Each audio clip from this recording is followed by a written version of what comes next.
Hey, this channel is going to be a combination of comedy and personal development. I don't know what else to tell you, but let's get started.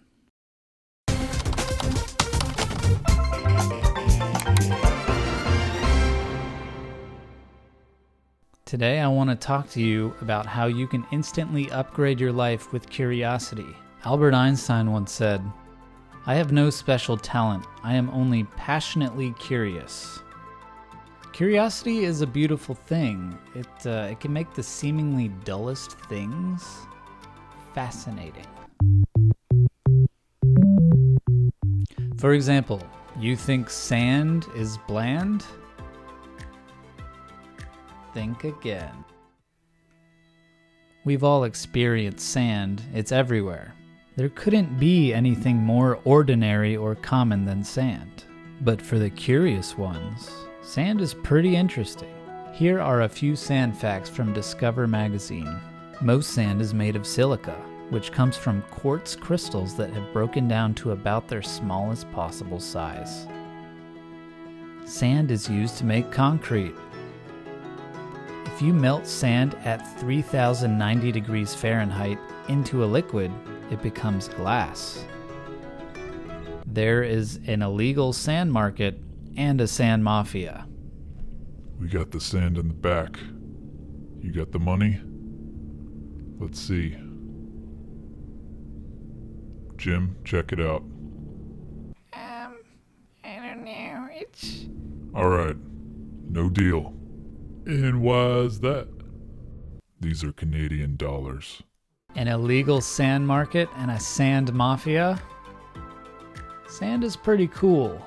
The next time you go to the beach, you can pick up a handful of sand and think, if I melted this, I could make glass. Or, this stuff is so coveted that there's a sand mafia and an illegal sand black market. But without curiosity, sand is indeed bland, and that's a tragedy. I know what you're thinking. Look, this is just sand, and I'm not really missing out on much if I don't treat sand as this magnificent wonder of the world. But the point is, if you extrapolate this concept over your entire life, all facets of your life, the difference between being a curious person and not being a curious person is vast. Curiosity and wonder are multiplicative. The further you go down the rabbit hole of curiosity, the more interesting it gets.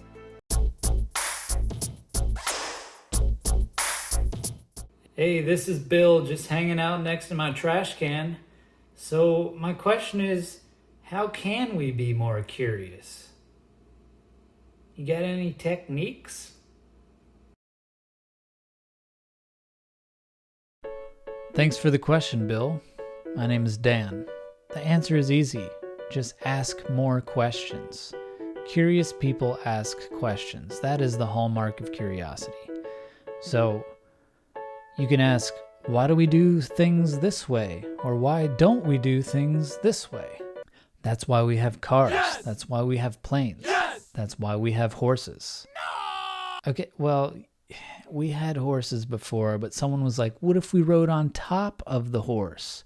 That's why we have horseback riding.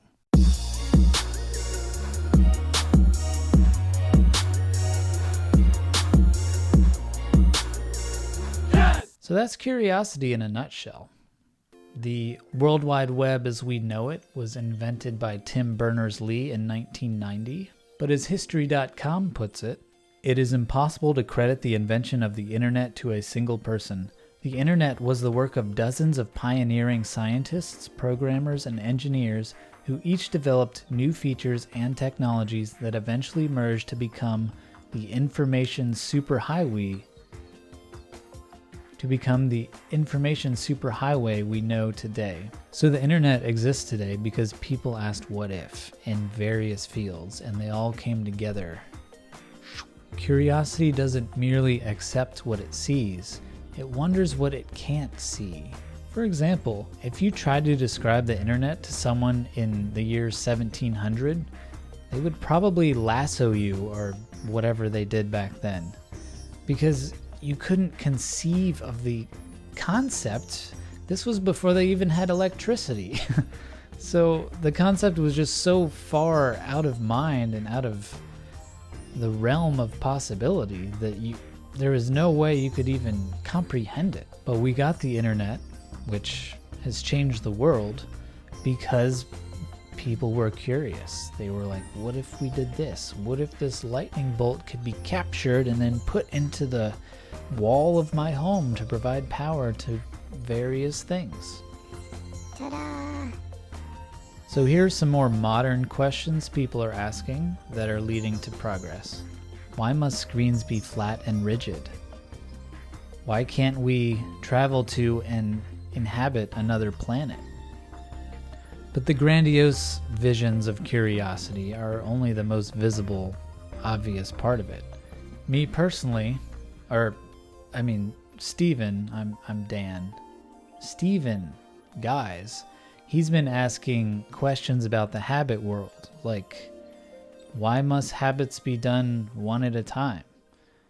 Why must habits always be the same every day when our life fluctuates? Why do we have to choose between either big or small goals when each of them have benefits and drawbacks?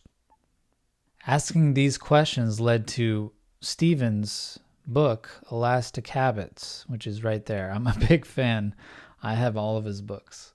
I interviewed Steven just before this, and I asked him to give me more information. And he said another key thing was asking why not? Why couldn't he invent new habit products? He had no experience with inventing anything or having things manufactured or even selling things online through his own website.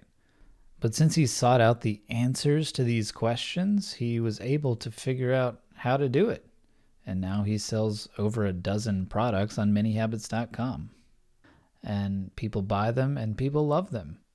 And it's been a really cool new part of his life just because he was curious about, hey, would I be able to design and have manufactured a new invention, something that doesn't currently exist? The answer was yes, just because he asked the question and went for it.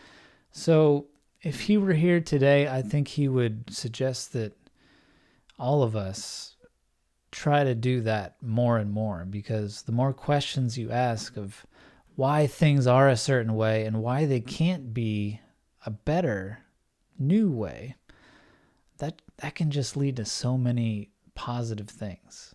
With curiosity, you can discover new hobbies, inventions, interests, and ideas.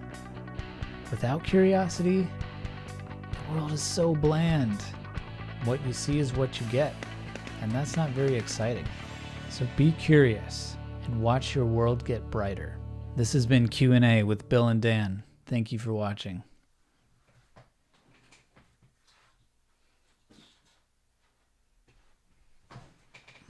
Wow. Thank you, Dan.